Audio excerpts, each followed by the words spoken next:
on Algello. Politano delivers. McTominay! Napoli's most valuable player. And if he is to be the MVP, then Scott McTominay has scored the most significant goal of the season. Politano taking on Algello. Politano delivers. 1 second. Now we can start the episode. You know what? No, I'm not going to restart because it's too complicated to restart on streamer. But rough start, not so rough ending to the season for Napoli. I was going to start by saying, siete voi, I campioni dell'Italia, siete voi. Congrats to our Napoli fans. Joined the Calcio guys, Stef from Napoli Club Toronto. And, of course, we got Gianni. So congrats to you guys. How are you guys feeling? Amazing. For Scudetto. Forza maglia azzurra, lo sai che io te amo, ovunque tu sarai ti seguiremo, nella mente c'è ricorda, non mi abbandona, il bacio di Armando Maradona. I feel great, Nick. I feel great. How about you? Yeah, any day that Juve is not champions of Italy is not a good day. So I'll wish you guys congrats, but that ends there. We're still rivals. Next year, I still want Juve to win. I'm still sad Juve, didn't have a good season, but at the end of the day, I think both me and Adriano could agree. Any team that wins the Scudetto, not named Inter, it's a good enough season. But now you guys have to stress about Saturday. What happens if you guys have another thing for Inter to go through? Hopefully. We're gonna have to pull up the Liato goal video there. Bonjour, bonjour, au revoir. With the PSG jerseys and everything. Yeah, that was a great video. In case the listeners and viewers are not understanding what we're trying to say, there's this YouTube group. Well, they're also radio comedians in Italy called Gli Alti Gol, and they do all these culture-related skits. And every time there's an Italian team in the Champions League final, they like to do opposing rival. They like to act like opposing rivals, trying to go against the team that's in the final or whatever. So I suggest you guys give them a watch. They're pretty funny, and especially their voiceover videos from back in the day, from the 16-17 season and stuff like that. Some of the funniest videos I've ever seen in my life. I think the Allegri impersonations are just worth it alone. The Juve Fiorentina one. That's the best one. Giacomino! Crazy. But the Calcio guys, you can follow us on Instagram, Twitter, Facebook, YouTube, wherever you listen to your favorite podcast. But we are joined this week, like I said, Stef from Napoli Club Toronto. And I know, Stef, before you were telling me you guys had a watch party. So it was on Friday. I know in Canada, we're not like Italy. People do work on Fridays. But yet, you guys had a massive watch party from what I understand. Yep. It was the same type of thing. I wasn't expecting it to be such a crazy meet. It was kind of mad when it was announced that they were going to be moving it to Friday. I was like, damn, it might ruin the meet, right? And even myself being on work, I was relieved of work early, thankfully. So I got to watch the game. And when I got to the meet and stuff like that, and throughout the week, we were surprised by how many people came. Ended up actually being our biggest meet of the season. Around 75 people came. Wow. It was crazy, flags everywhere. The whole place, the whole atmosphere throughout the game was amazing, obviously. And yeah, it was an amazing meet. It was really, even for myself, it was really cool experience with all my friends, because the last Scudetti, I was in the stadium, obviously, when the final game happened. And we know that last time they won by a landslide. So that whole emotion of a final game and everyone in one spot, kind of you don't know at the start of the day if you're going to win the Scudetto. I think it really made the meet amazing. When McFatima scored that goal, it was crazy. Johnny, how did you experience it? So thankfully, I told my school hey, last period, do not call me, do not message me. I am not available. I made myself the benefits of being a teacher, I guess. Perks of the job, I guess. I just managed. I watched this time. I just wanted to watch the game with my nonno. Last time they won, where was I? I was working that day. Actually, I missed that game. And this time around, I was like, nah, I'm not going to miss the opportunity to watch the game with him.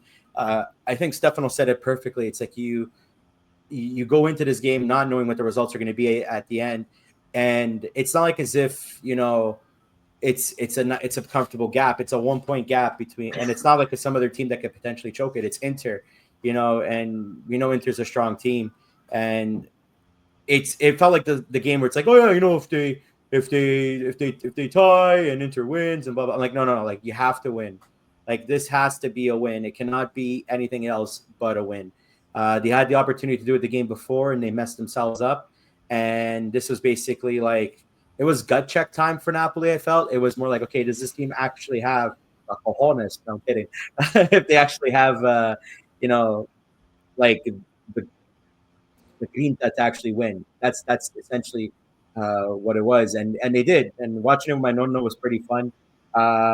You never know when I get another chance of this or whatever. So he's the main reason why I started supporting this club anyway. So it was very important for me to watch the game with him. Happy that I did.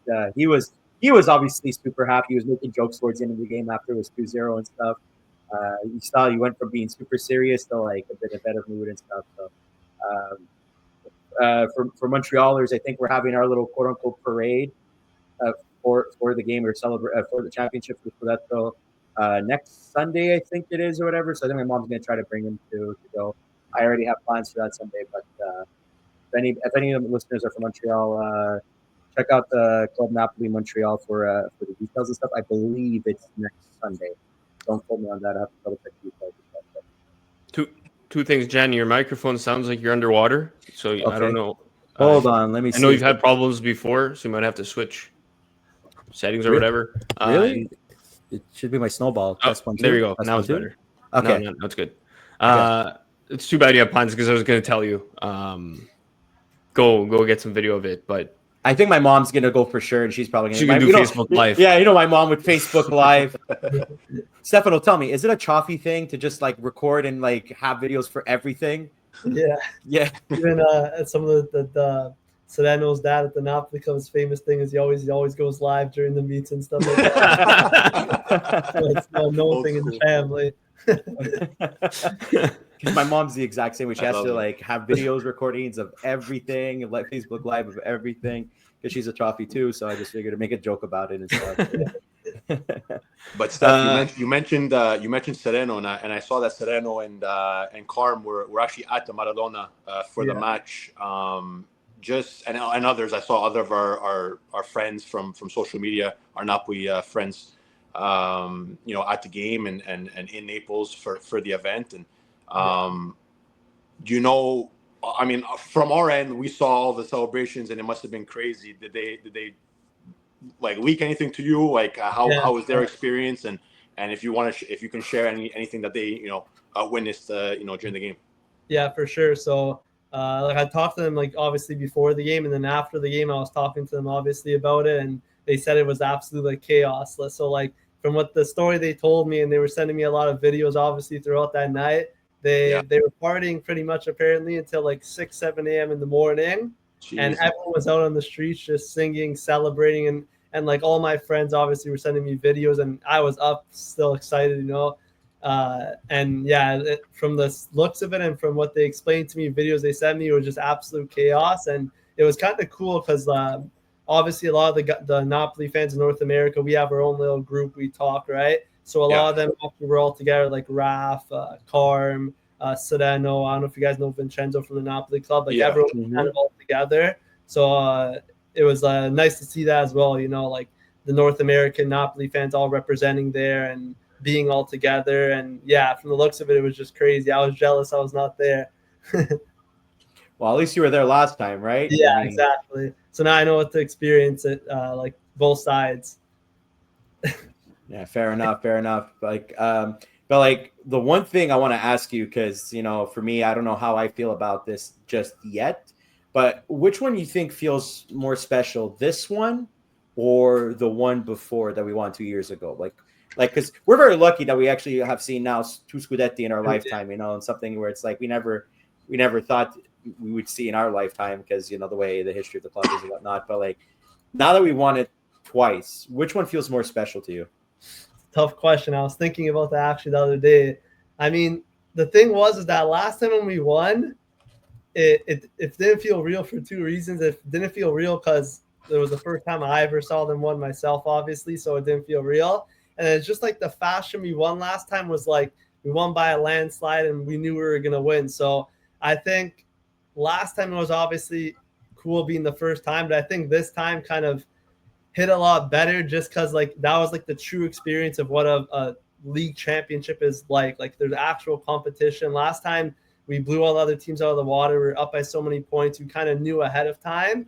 Like, although as a fan, it was very stressful the whole season watching each game, and you see Napoli tie and drop points, and Inter, they're going back and forth. But at the end of it, I think that kind of made this Scudetto more enjoyable and more meaningful because you could say that we really fought and we really earned the Scudetto. And just obviously the emotion, like just for that McTominay goal and final game alone, I think that feeling of that game is like, I don't know if I've ever felt that much joy for a game before. Like just the way it was, it kind of reminded me kind of like the Euros, like it was like a final, right? So, I mean, I think just because of how dramatic you could say it was, I think this Scudetto just feels all that better. And like last time, the first Scudetto, we heard kind of like, oh, the league was weaker and this and that. Like, of course, people are going to make some sort of excuse to why Napoli won. But this time here, I mean, it was just like we felt like we really earned it. And even seeing, for example, it's on the screen, the parade. Like last time, we didn't have that. Like the first Scudetto, they didn't have a parade for for Napoli. So seeing all that this time around, I feel like really makes it feel special. And like watching them on the parade, I watched the parade on the Monday morning. I think that just really made the Scudetto feel so special.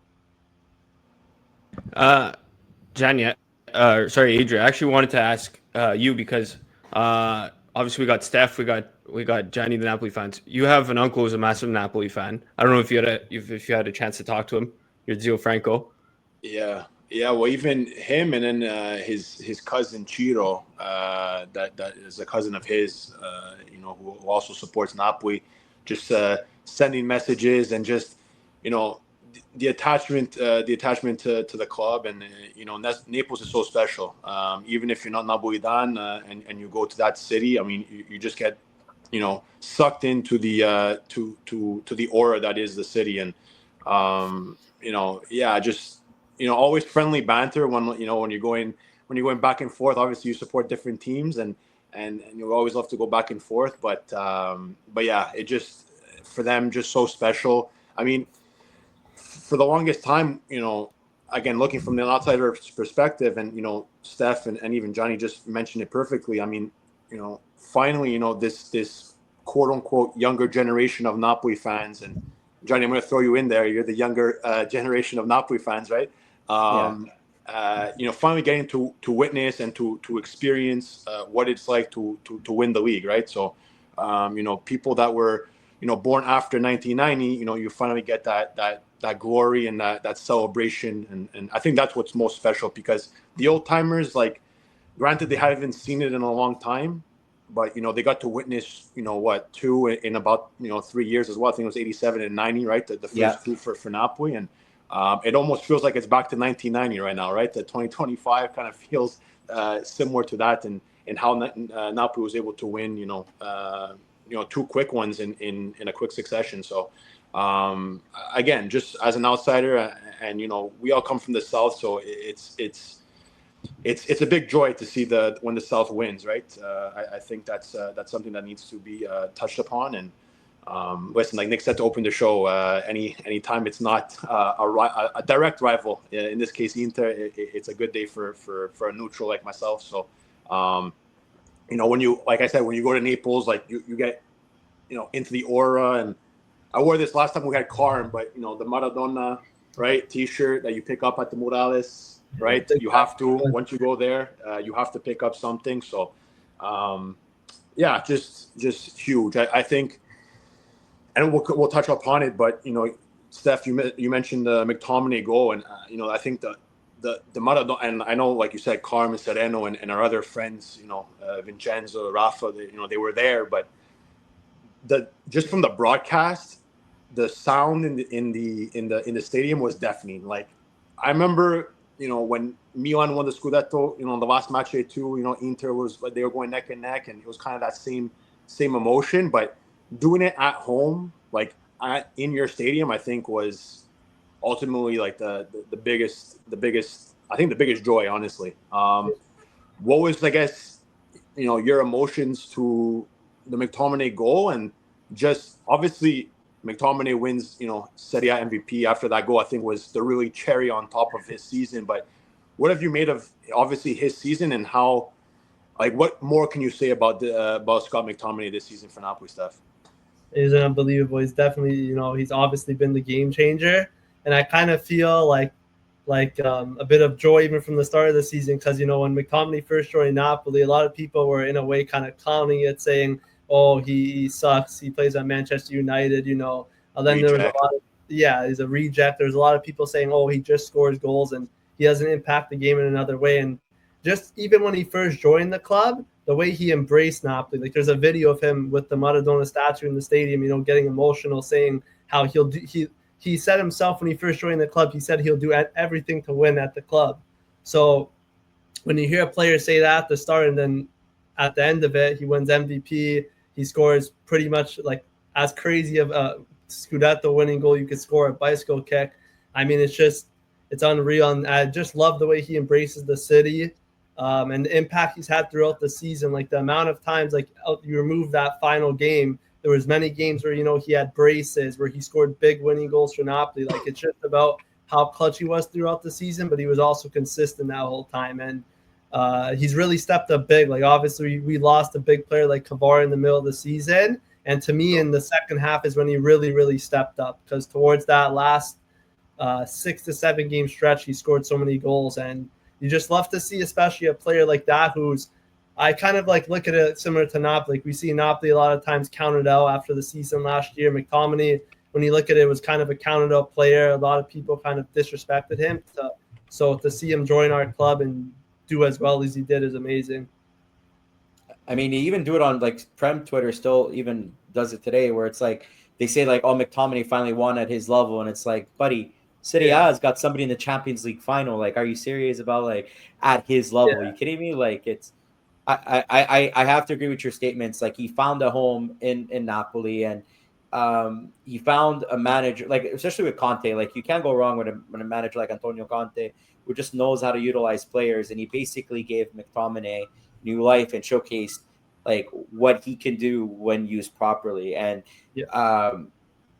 it felt nice, like seeing an offensive contribution, and that wasn't going to be primarily Lukaku, because overall that was one of the things that gave Napoli success this season. Like, it wasn't super dependent on one player to put the ball in the back of the net. I think it was an overall contribution. Raspadori had some big moments, as you said before, McTominay, Lukaku himself scored some big goals. It just felt like as if everybody kind of, Politano, I know people give crap to Politano, but Politano was actually good this season. Like, he was great this season.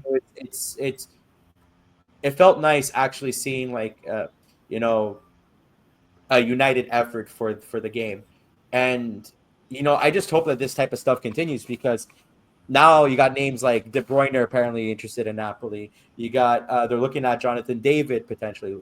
There was a rumor that came out today that Lookman is probably being considered for Napoli, and Sani as well apparently is pretty heavily linked to Napoli as well. Which, you know what, I like to hear, because I looked at it today. Napoli is ranked 17th in terms of value in Europe as of today, in terms of team value. They're the 4th highest team in Italy. Obviously speaking, you'll never surpass the big 3 in Juve, Milan, and Inter, but they're still up there. Like, they're not like as if there's a big division. They're up there, So I like seeing this kind of stuff, because it removes this illusion that Napoli is this quote unquote small club. It's not the Napoli of yesteryear. Like, De Laurentiis has come along and stuff and really established his squad to really be a serious competitor, and try to make them be legitimate in all the competitions as much as he could.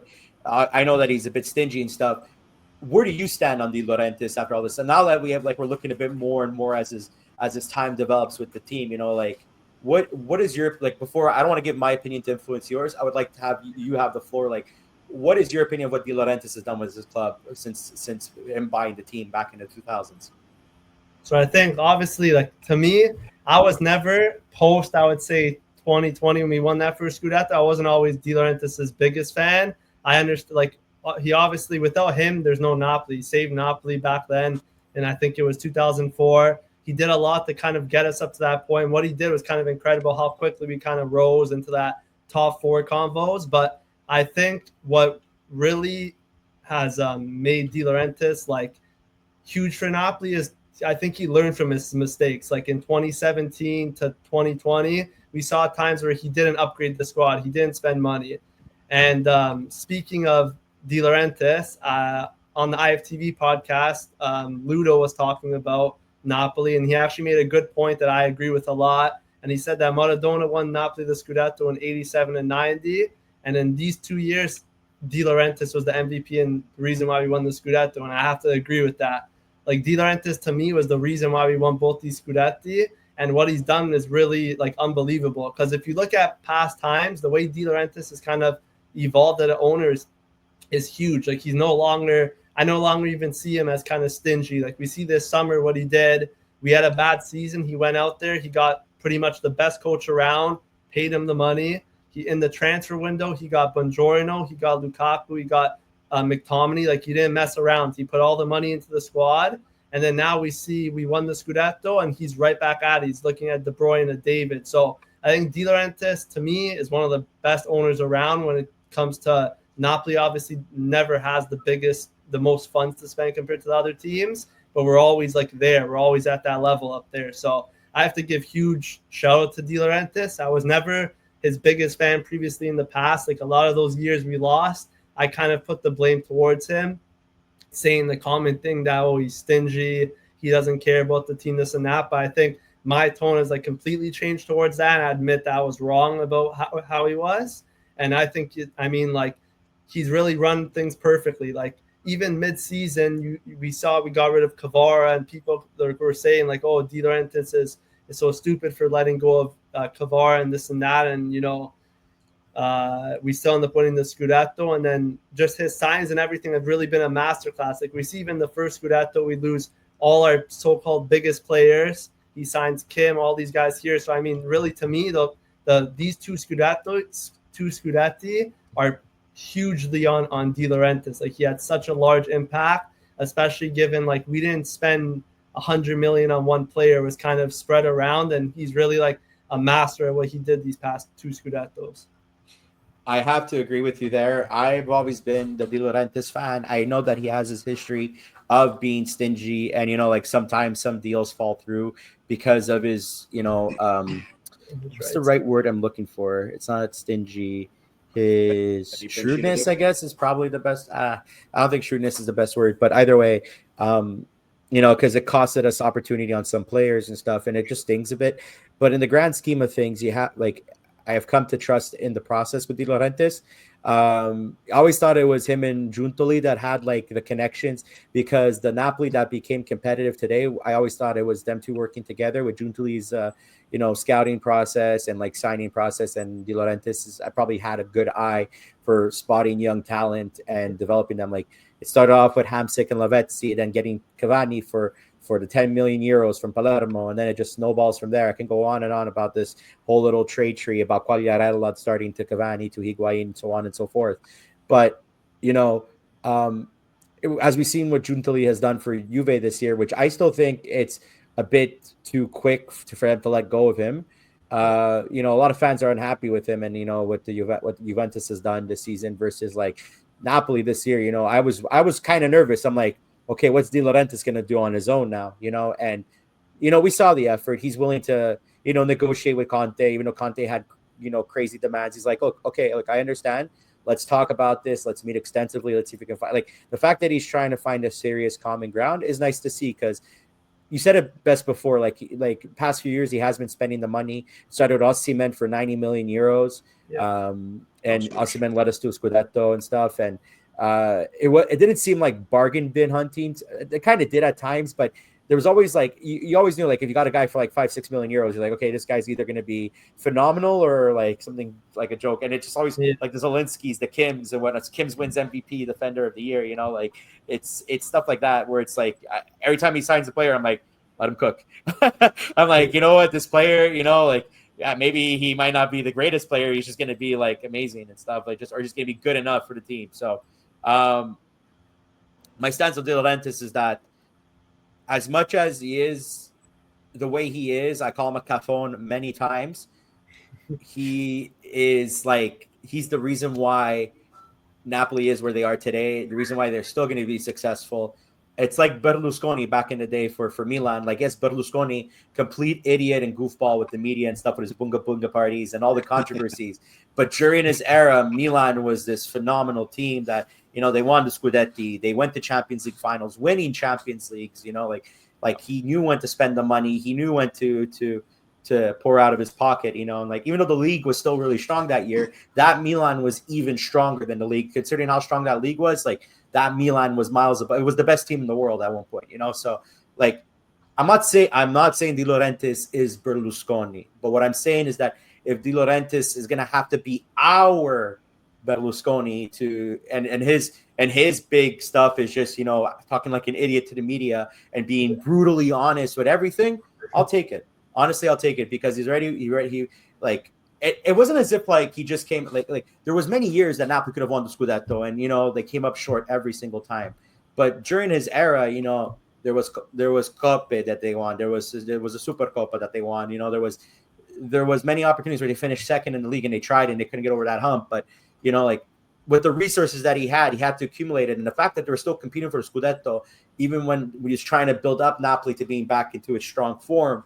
It wasn't an overnight thing. So now we're starting to see the fruit of his labor. And we could see probably an era of Napoli where they're going to be constant competitors for the Scudetto. Or, we might see a bit of a recession in the team. But I feel like with what he's done with the city, with the club and everything, he has built up a massive following and a big passion for the team that the Napoli of yesteryear where they're going to have worries of bankruptcy or worries of going back down to Serie B. I don't think they're ever going to reach that point again. I have a hard time believing that, because you just reignited a new generation of love for the team and followers and devotion. Like I said, they're 17th in Europe right now in terms of team value, and that's good comparison to all the leagues in Europe. So that's crazy high if you think about it. So I feel like he's done a good job, and I'm curious to see where he goes from here. Hopefully, he does spend more money. Hopefully, he does sign those players. Hopefully, he does like not afraid to empty out his pockets a bit more to get it, because I feel like it's going to come back. It always comes back eventually. Especially if you get some form of winning tradition going here in one way or another, it's going to keep on coming back. He's also really smart the way he spends his money. Like Napoli, and I think it's Udinese are the only teams in the league that are not in any sort of debt. Like, that's what, like, the big thing with De Laurentiis is that he managed to win, but he doesn't take like major risks. Like, we don't spend crazy and then sell no one. He does everything very smartly, where it's like, for example, this year, let's say we didn't win the Scudetto. It wasn't like we were in the hole or we took some sort of massive risk to try and win it, right? So He's always very calculated in his moves. Like, that's a good thing. Like, even if he won't spend the big one transfer 80 million, he'll sign a few guys at 20 million. If some of them work out, then it's fine, kind of thing, right? So I think that's one of the best things. He doesn't put the team at risk, and that's why the team has stayed competitive for so long, because outside of 2 years, the past, maybe it's been 8-9 years, we've always made top four. And outside like the Gattuso year and last year, we were always like competitive and always in the race. It's funny you bring up, I think it was Stef, you brought up Kvara. I know he technically didn't win the Scudetto this year, but PSG won the Coupe de France this past weekend. He has a chance to win the Champions League, so he could be an unofficial tripletta winner this year. But no one's marking him down as a Scudetto winner. But it feels like a lifetime ago, that transfer. Yeah, because, if you would have talked in January, no one would have really said, hey, this Napoli's going to win a Scudetto. I know, Gianni, we talked, on this podcast at the beginning of the season, the way they started, you kind of said, like, this is like almost like a mirage. It's not, it's not a legit team. And I feel like after that move, that's when they really kicked into gear. Would you guys agree? Yeah, I agree for sure. We had a lot of big wins that kind of put a statement on that, like the win against Juve, where they came from behind, and the Atalanta game where they came from behind, where I think those are the two games that really put us into serious conversations, like coming from behind and obviously with adversity, like losing the Kvara and still managing to beat these big teams was kind of like a big telling point. I'll say it. I don't want Kvara to win Champions League this year. I don't think he deserves it. look, I always knew that Cavada was never going to stay at Napoli. Always knew that. But it's more of a spit in the face when you decide to leave during the winter transfer in a championship season. You know, like Napoli was competing for the Scudetto around that time. And there was still like I was going to say it. If Napoli didn't win the Scudetto this year, I would have easily said one of the factors as to why they didn't win was because Cavada costed them some crucial points here or there. He could have been that player that could have converted a draw into a win, you know, or make a loss into a draw, because he's that kind of player. We saw it in the first season when they won the Scudetto, you know, like how Kvaratskhelia was instrumental that season. Then obviously he got checked very well by the teams in Italy because managers are smart in Italy. They know how to do that. He was exposed by Pioli in Champions League, and you know, and then ever since from there, like he wasn't able to adapt, and I felt like he wasn't willing to adapt, and I think that's why he decided to leave for greener pastures in France. Because let's be honest here, what kind of management's going to happen in France?